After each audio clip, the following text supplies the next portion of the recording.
Olá pessoal, tudo bem com vocês? Sejam muito bem-vindos a mais um vídeo do canal Vagando e Divagando. Hoje eu vim aqui conversar com vocês um pouquinho sobre o livro A Influência de Larry Lloyd, que foi o livro que eu recebi no Intrínsecos do mês de maio. Mas antes de começar a falar sobre o livro, eu peço para que vocês curtem e compartilhem para que o Vagando e Divagando chegue cada vez mais longe. E se você não é inscrito ainda, inscreva-se para não perder mais nenhum vídeo que a gente colocar no ar aqui. Bora lá saber o que eu tenho para comentar sobre esse livro? Antes de começar a falar sobre o livro, eu quero falar um pouco sobre Larry Lloyd. O que acontece? Larry Lloyd foi um pseudônimo escolhido por um casal que é quem está por trás desse livro. Vou até pegar aqui a minha revistinha de intrínsecos para ler o nome certinho deles. Esse casal é a Colette Lyles e o Paul Vitrus. Então, como eles estruturaram o livro? A Colette escreveu a parte que é pelo ponto de vista da Amy e o Paul escreveu a parte do livro que é escrito pelo ponto de vista do Dan, né? Mais para frente, de acordo com o que eles dizem na entrevista deles aqui para a revista do Intrínsecos, o Paul inseriu ainda uma terceira pessoa para narrar o ponto de vista, né? Que é uma pessoa anônima que aparece para complementar a história. Em resumo, esse livro segue uma receita que eu gosto, que é ser narrado por diferentes pontos de vista. Só que, qual é a forma como isso é trabalhado? Cada capítulo não é narrado por um ponto de vista. Cada capítulo é narrado pelos três pontos de vista. Particularmente, eu nunca vi nenhum livro ser trabalhado dessa forma. No entanto, para mim, um capítulo com três vozes narrativas não fez diferença alguma. Por mim, eles podiam facilmente pegar e separar cada voz narrativa num capítulo. Bem porque às vezes a história, vamos dizer assim, o que a Amy estava falando depois quando o Dan entrava não era uma continuação, era uma complementação. Já era um passo mais à frente, sabe?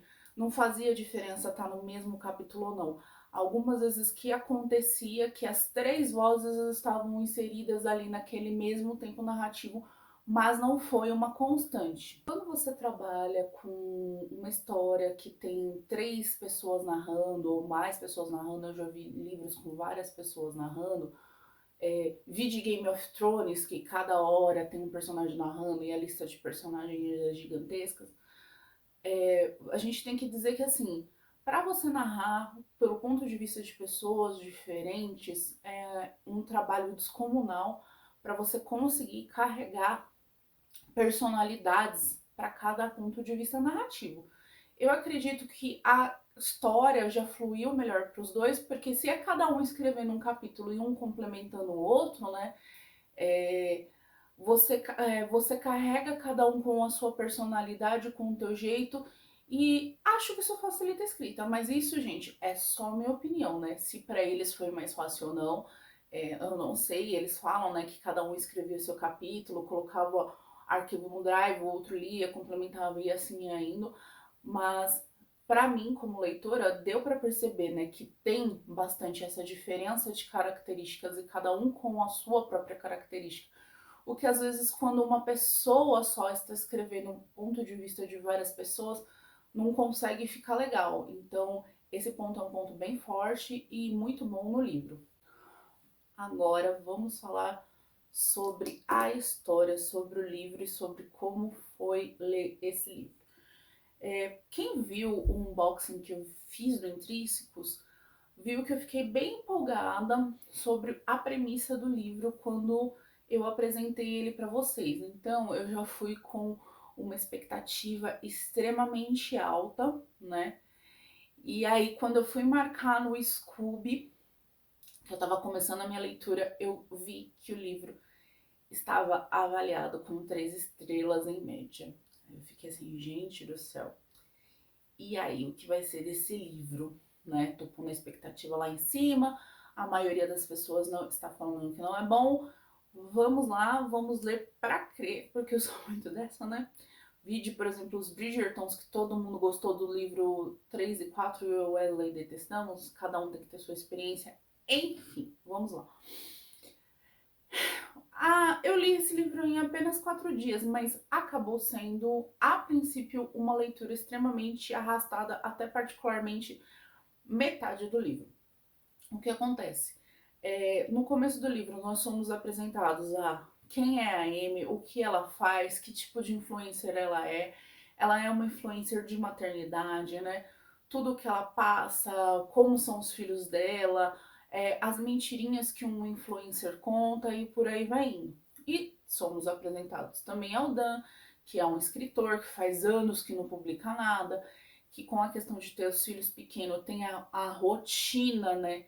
Que ele não consegue manter uma rotina de escrita, porque apesar de não ter tantos problemas com o filho quanto a Amy apresenta para o público, ele ainda tem aquela quebra de rotina, porque tem que encaixar a vida dele com a agenda da Amy, tudo roda em torno da Amy. Então faz anos que ele não publica nada. Ele tem aqueles problemas criativos que ele começa a escrever, tem diversas ideias e acaba que no fim das contas ele não consegue, ele volta, ele apaga tudo, enfim. E nós temos um narrador anônimo, né, que é alguém que você vai percebendo no decorrer dos capítulos que tem um ódio pela Amy, que tem um rancor, né, que tá stalkeando fortemente a vida da Amy, que tenta descobrir coisas sobre a Amy e demora para você conseguir entender, começar a ter um caminho do que aconteceu para essa pessoa ter tanto ódio em relação a Amy. Nós que vivemos atualmente num mundo completamente digital, algumas pessoas mais, outras menos, a gente sempre acaba esbarrando com a questão de, como a gente pode dizer, do ódio, né? Uma hora ou outra a gente vê ataques de ódio a fulano, ciclano, beltrano, cancelamentos, etc. Então, a gente que está inserido nesse mundo começa a ver como perfeitamente normal o ódio que essa pessoa anônima tem pela Amy e o trabalho dela. E assim, por vezes a gente fica lançando foi uma coisa à toa, não, é ódio porque é ódio, é inveja, enfim, demora muito pra gente conseguir começar a ver que o ódio que essa pessoa anônima tem pela Amy tem um motivo. É assim, não dá para dizer que é um motivo fútil, né? Eu, particularmente, não vou contar qual é o motivo, não achei um motivo fútil, a pessoa só não conseguiu trabalhar o ódio dela, mas assim, na situação em que descarrilhou a vida da pessoa, etc., eu particularmente não julgaria alguém que passou por algo similar ter tanto ódio e agir daquela forma. Eu realmente não julgaria. O livro vai começar a ficar melhor da metade para frente, que é quando esse narrador anônimo começa a se movimentar, né? Porque qual que é a questão aqui, né? Que o livro aborda, né? É muita questão do ódio e o perigo que você tem, né, estando na frente das redes sociais, que é um perigo real. Então essa pessoa anônima, ela quer fazer algo para machucar a Amy. E aí é do meio do livro em diante que você começa a ver os passos e o quanto que essas coisas vão começando a se encaixar até chegar no ápice, que é a pessoa começar a pôr o plano em prática. É, eu não digo, vamos dizer assim, quando você começa a ler o livro, que você vê o que a pessoa quer fazer com a Amy, você não pega e para e fala, nossa, meu Deus, que absurdo, isso não vai acontecer, né? Porque nós vivemos num mundo onde os absurdos acontecem.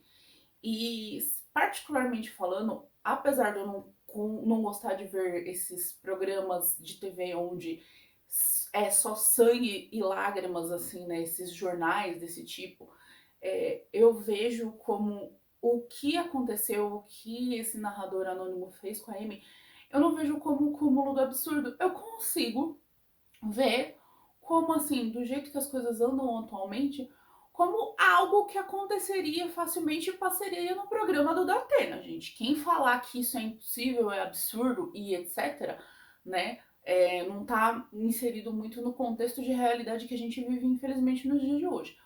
O que para mim ficou meio confuso foi o meio do caminho para esse narrador anônimo executar o plano. Para mim, isso ficou extremamente absurdo. Provável? Mas muito mal contado.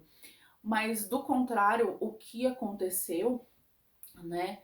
É, sinto muito. Eu acredito que pode muito bem acontecer. No meio do caminho desse livro, a gente vê muito da relação da Amy com o Dan, a questão do conflito que eles têm em relação a essa exposição toda na internet.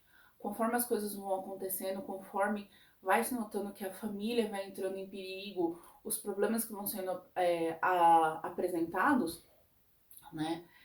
Você vê que o Dan, ele começa, tipo, surtar e falar, porra, esse é o limite, isso que tá acontecendo.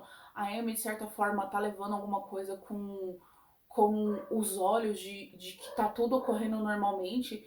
E o D não, tem hora que ele começa, não, a gente tem que parar, a gente tem que parar, e a Amy quer seguir. Enfim, né?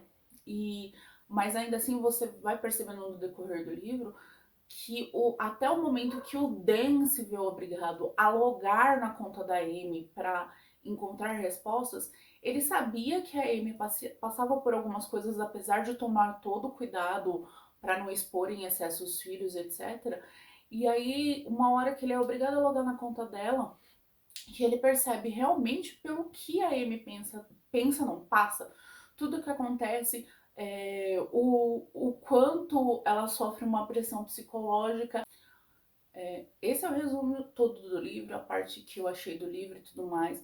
No fim das contas, não foi um livro que me agradou muito, mas ele foi um livro que ele trouxe algumas reflexões, né, sobre o conteúdo que a gente consome na internet, sobre o que as pessoas é, fazem na internet, se vale a pena entrar nesse mundo de influencers, né, porque ele mostra, não digo com propriedade, porque eu não sei, assim, como é a relação da Colette e do Paul com redes sociais, se eles estão muito por dentro desse mundo.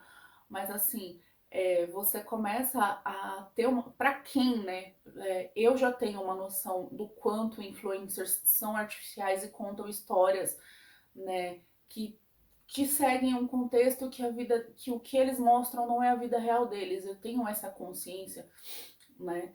Tanto é que algum tempo atrás eu fiz uma limpa, né, no meu Instagram e parei de seguir pessoas com quem eu não me identificava, porque isso fazia mal para mim, né? Então, assim, eu acredito que esse livro, para quem não tem essa consciência, ele acaba trazendo um pouco da noção de que a vida de um influenciador é completamente montada para chamar tua atenção, para prender tua atenção. E ele mostra, né, que, por exemplo, a Amy não consegue sustentar as histórias que ela conta, que em um momento ela fala sobre um assunto, tal coisa, no outro ela fala outra coisa, né? Porque você não consegue sustentar, você entra em contradição. Então, para nós que estamos consumindo esse conteúdo, né, a gente tem que parar e analisar o que a gente está consumindo, né? Vale a pena consumir, continuar seguindo fulano, sendo que fulano fala de uma coisa que eu não vou conseguir, entendeu? Eu acho que ele é bom para trazer essa reflexão e também para mostrar, porque hoje em dia, é, vamos dizer assim, que ser influencer é uma carreira que está em alta, né? É uma coisa que muita gente quer. É igual recentemente com a questão do trazendo o Big Brother desse ano, né? Que todo mundo falou que foi uma edição flopada, etc. E muitas pessoas levantaram a bola que o Big Brother hoje em dia é uma forma das pessoas ganharem seguidores para virarem influenciadores. Então, assim, para quem está entrando ou querendo entrar nesse mundo de influenciadores, ele mostra também, ele traz uma reflexão e vai mostrar tudo o que tá por trás, que não são só as flores, não são só os louros. Tem até uma personagem aqui que ela é contratada para auxiliar a Amy, que é o Winter, né? Que em um momento ela fala que tudo que ela recebe, né? É a Winter ou a própria Amy, não lembro agora, posso estar confundindo. Que tudo que eles recebem para fazer propaganda, que tem as permutas, etc., às vezes não é o que eles querem. Então é legal que vai trazer essa reflexão para quem está querendo botar um pezinho nesse mundo, se vale a pena. né? Mostrar tudo que vem atrás, que não são só louros. Vão ter pessoas que vão te odiar de forma gratuita, que vão ter pessoas que vão ter inveja, né? Pessoas que vão agir de várias formas e pode sim acontecer, né? Fora todo esse assédio psicológico, que um exemplo bem grande que a gente tem é a Luísa Sonza, né? De assédio psicológico, etc., né?